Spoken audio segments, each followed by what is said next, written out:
I'm back. Be right back. I gotta grab the book.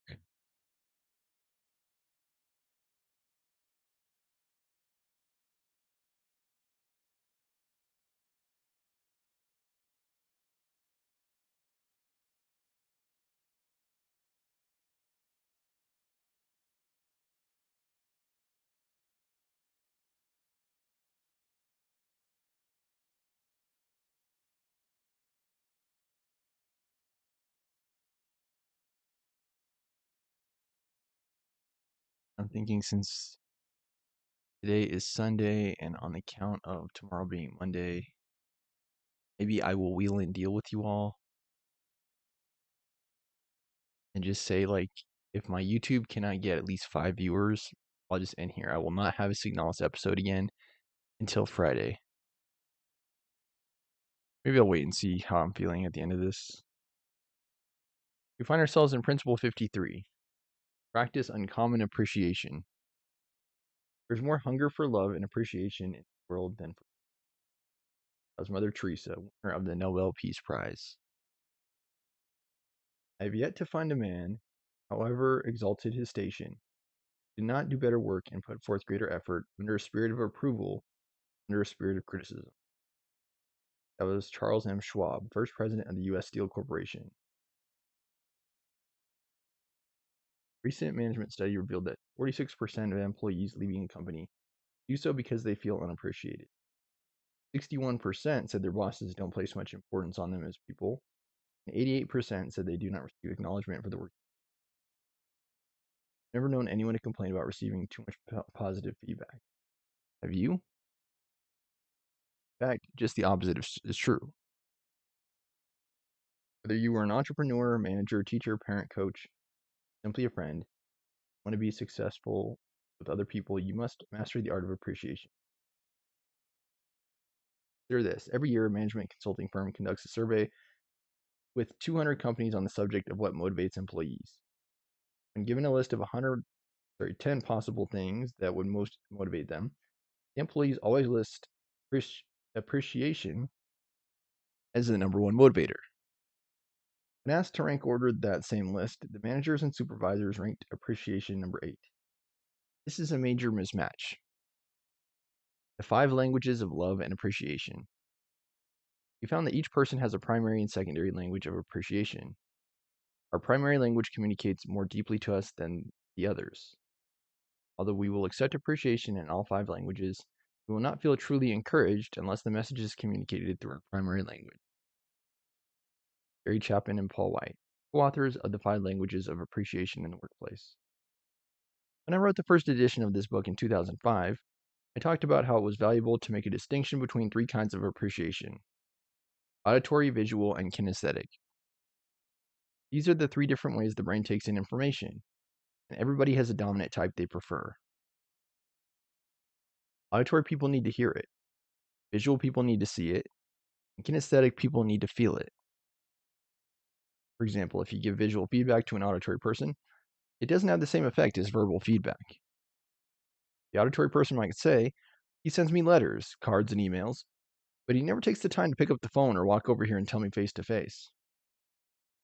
Visual people, on the other hand, like to receive something they can see and perhaps even take to their cubicle, put on their bulletin board, or hang on their refrigerator.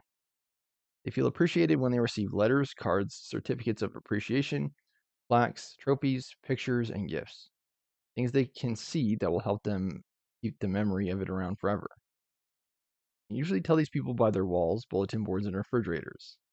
They are covered with reminders that they are loved and appreciated.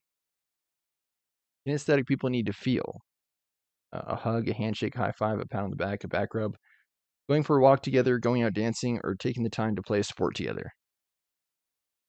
While the auditory visual kinesthetic distinction is a useful one, relationship counselor Gary Chapman has created a model for the 5 love languages that is very useful. That is a very useful further refinement of how people need different forms of communication to feel fully appreciated and loved. Chapman first noted the importance of this distinction in his work with couples, but has evolved it to include communicating with children, adult children, teenagers, people in the military, and people at work. What are the 5 love languages? Words of affirmation. This is someone's primary love language. They feel most cared for when you're open and expressive in telling them how wonderful you think they are, how much you appreciate them and what they do, and sharing words of encouragement expressing your belief in their talents and abilities. Quality time. Someone's love language is quality time. They need you to be fully present and engage with them when you are talking with them or engaging in the activity at hand, no matter how trivial. While my wife Inga is a very kinesthetic person, she majored in physical education, was a massage therapist and a physical trainer, taught skiing and yoga, and loves to go hiking, swimming in the ocean, body surfing, and dancing. Primary love language is quality time, not physical touch as I originally thought. When I'm with her, she wants my full attention with the TV off, not looking at my computer or my phone, giving her full eye contact and actively listening and responding to what she's saying.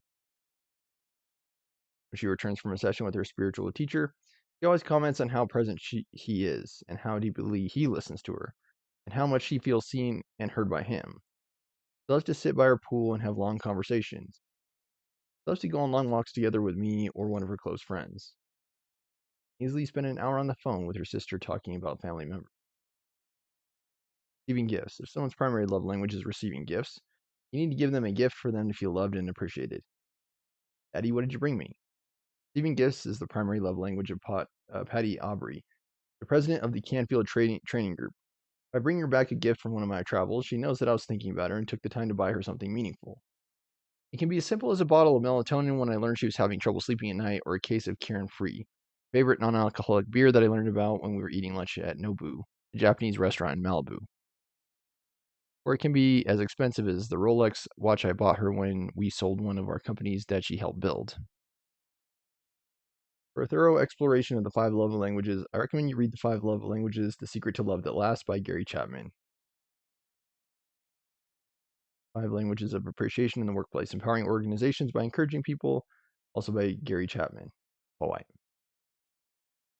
Acts of Service. Someone's love language is acts of service. Doing something for them makes them feel appreciated. It could be watching the kids so they can go to the gym, washing the dishes without being asked, bringing them breakfast in bed, running an errand for them, or volunteering to help them out on a project. Physical touch. Love language is just like it sounds. Warm hug, kiss, snuggling, holding hands, massage, and sexual intimacy will make them feel most loved. In a work setting, an appropriate hug, a firm handshake, a pat on the back, a high five, a fist bump, or 1 minute shoulder massage works. I've also given gift certificates for pedicures and foot massages to staff and friends whose love language is physical touch. One of the key things to remember with all of this is that your own primary love language may not be the primary love language of the person you want to appreciate. If you appreciate someone in the wrong language, whether it's your wife or daughter at home or an employee or coworker at work, it's like speaking French to a person who speaks only Chinese. The message doesn't get through. Also remember that everyone has a secondary love language as well. While my primary love language is physical touch, I also respond to words of affirmation and gifts.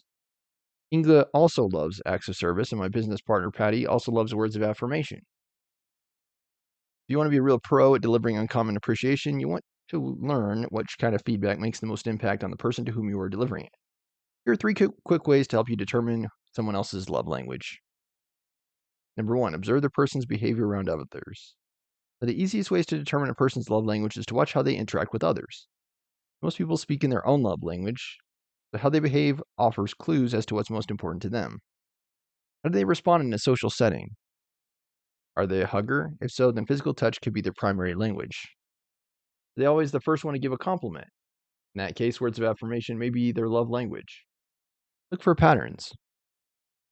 Listen to what they most often complain about. Number 2, the things that bother them about the other people are important clues. They say, my husband went on vacation and didn't bring anything back for me. Or if they brighten up every time they receive a gift, then receiving gifts might be their primary love language. Number 3, pay attention to their requests. Listen to what they ask of you. People often reveal their love language through little hints, like saying, bring me home a surprise from your business trip. Give me a hug, or I need you to turn off the TV when I'm talking to you. At some level, I think we all like to receive gifts, acts of kindness, and words of affirmation. But if words of affirmation is not your primary language, it won't register as deeply as your primary one. So, as with all things, you have to experiment to see what works. Hang in there until you get it right. Let's take a couples workshop with Dr. Harville Hendricks, the co-author of Getting the Love You Want, A Guide for Couples, which he told the story about learning exactly how his wife wanted to be told that she was loved and appreciated. Because she always gave other people flowers as gifts of appreciation, figured that was what she would want also. One day he sent her a dozen roses. He came home from work. He was expecting to get what he called his reward. Big gracious thank you from his wife. He walked in. She didn't even mention it. He asked her if she had received the roses. She said yes. Didn't you like them? He asked. Not particularly. I don't understand. You always give other people flowers. I thought you loved flowers. Not really that much. Well, what do you like to get? Cards, she replied. Okay, he thought. The next day, he went to the card store and bought her a huge, oversized Snoopy card with a funny inscription inside and placed it where she would find it during the day. That night, when he came home, he was once again expecting his reward. No reward. He was so disappointed. Yes, did you find the card? Yes. Didn't you like it? Not really. Well, why not? I thought you liked to get cards. I do, but not funny cards. Like the kind of cards that you get at museums that have a piece of beautiful art on the front and then a really sweet and romantic message on the inside. Okay? The next day, he went to the Metropolitan Museum of Art and bought a beautiful card and wrote a sweet romantic inscription on the inside. The next day, he placed it where his wife would find it. Then he returned home. She met him at the door and smothered him with kisses and appreciation for the perfect card. Out of his commitment to make sure that he knew he loved her, he finally found the perfect medium for his message. Appreciation as a secret of success. Another important reason for being in a state of appreciation as often as possible is that when you are in such a state, you are in one of the highest vibrational emotional states possible. When you're in a state of appreciation and gratitude, you are in a state of abundance. Appreciating what you do have instead of focusing on and complaining about what you don't have. Focus is on what you've received. You will always get more of what you focus on. Because the law of attraction states that like energy attracts like energy, you will attract more abundance, more to be thankful for. It becomes an upward spiraling process of ever increasing abundance that just keeps getting better and better. Think about it. The more grateful people are for the gifts we give them, the more inclined we are to give them more gifts. The gratitude and appreciation reinforces our giving. The same principle holds true on a universal and spiritual level as it does on an interpersonal level. Keeping score. When I first learned about the power of appreciation, it made total sense to me. However, it was still something that I forgot to do. I hadn't yet turned it into a habit. A valuable technique that I employed to help me lock in this new habit was to carry a 3x5 index card in my pocket all day. Every time I acknowledged and appreciated someone, I would place a check mark on the card.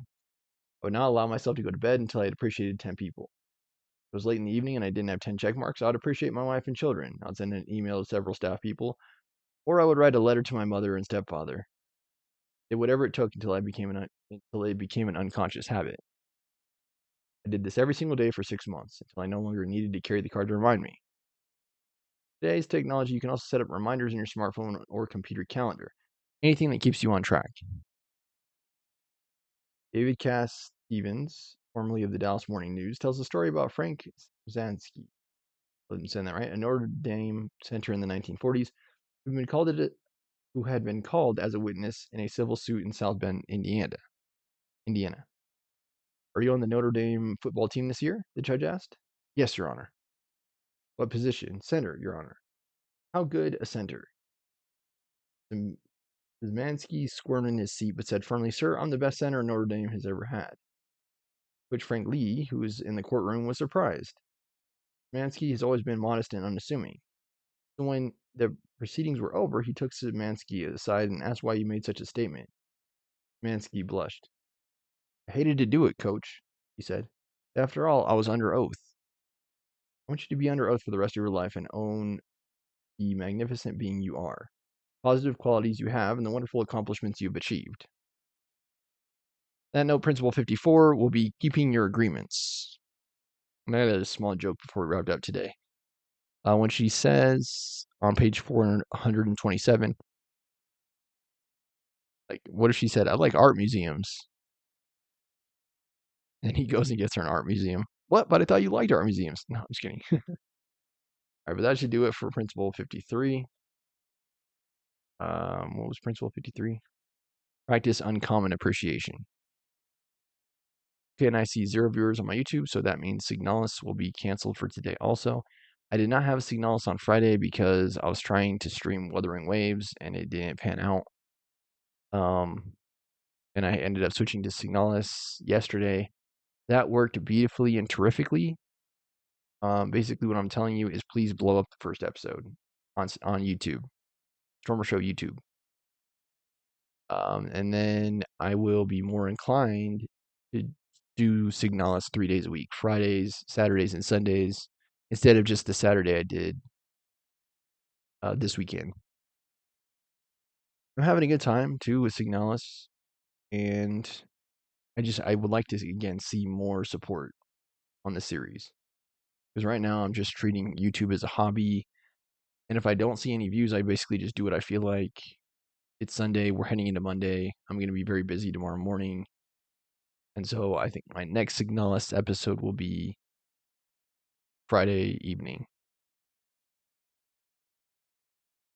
Thank you for any and all support that this show should receive. Please remember to pay it forward. If you do like and appreciate the show. Speaking of the show, please show your support, likes, comments, shares, subscriptions, donations at Venmo Stormer Show. All the support for the show is truly appreciated. Donations, if you should have the willingness and means to do so, are accepted via Venmo. And yes, thank you for every follow I get on TikTok, every subscription I get on YouTube, all the likes, all the comments, all the shares, all the subscriptions. I'm grateful for any and all support that this show should receive. And I'm more than happy to bring you the Success Principles series at no cost. And then you should need more Stormer Show content. There is a plethora of content on my YouTube, Stormer Show. You can also find it Stormer Show Official. That's the official handle now, because someone unfortunately had already claimed the actual Stormer Show handle on YouTube.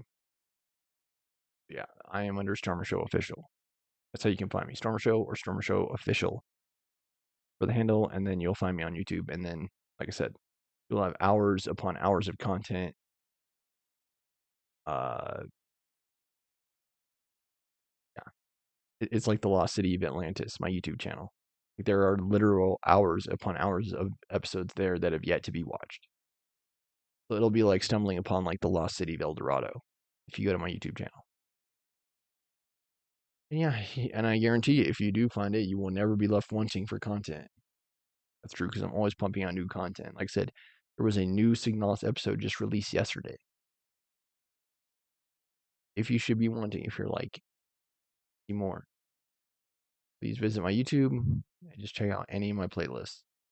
Detroit is up there as a playlist now. Become Human. The entire playlist is up on YouTube already. Again, Stormer Show or Stormer Show Official. Thank you for any support again that I should receive. Sleep tight. Have a good night. I've been your host, Stormer Show, signing out and signing off. Hope you all have a wonderful night and a good next week. That will do it for today. Signing off. Sleep tight. Have a good night.